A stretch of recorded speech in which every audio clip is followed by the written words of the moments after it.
Une fois les bois sélectionnés, ils sont acheminés à la méranderie, un site destiné à la fabrication des mérins, ces pièces de bois fondues qui deviendront des douelles, les douelles étant les éléments qui forment les parois des tonneaux.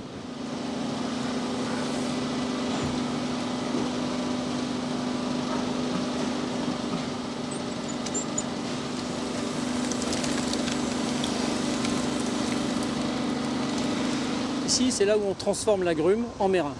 Donc vous avez vu, donc l'étape, donc on réceptionne ici sur cette zone. Là, on va faire un contrôle par rapport à ce qui a été fait aussi à la forêt au moment de la réception, avec un listing bien sûr précis.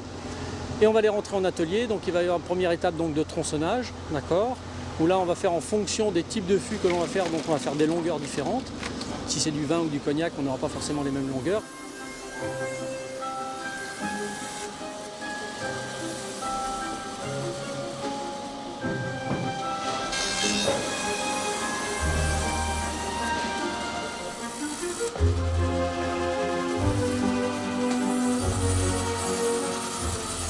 C'est important d'avoir finalement sa propre méranderie.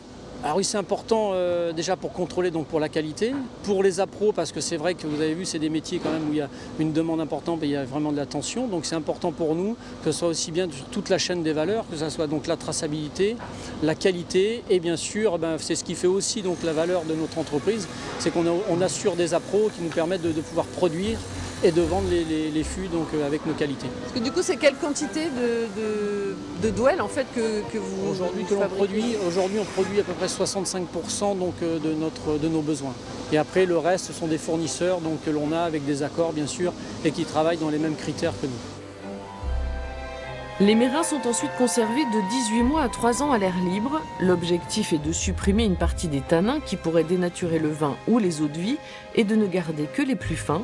Pendant tout ce temps, seuls les éléments naturels font le travail de maturation du bois. Ils sèchent et en même temps, vous disiez, ils prennent la pluie. Oui, ils vont prendre bien sûr tous les phénomènes météorologiques sont importants pour nous, que ce soit le vent évidemment, la pluie pour le rinçage. D'ailleurs on le voit, là on ne le verra pas aujourd'hui, mais quand il pleut fortement, on voit des couleurs jaunes au pied des palettes. Donc ça, ce sont les tanins qui sont extraits du bois. Après, on va avoir évidemment le soleil, le gel, l'hiver est aussi important puisque la dilatation entre le gel quand il fait froid ou la chaleur, le soleil quand il fait chaud, la dilatation n'est pas la même.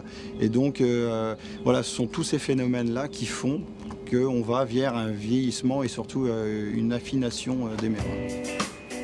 3 à 4 000 m3 de mérins transitent par ce parc à bois tous les ans avant de se retrouver dans les ateliers de fabrication.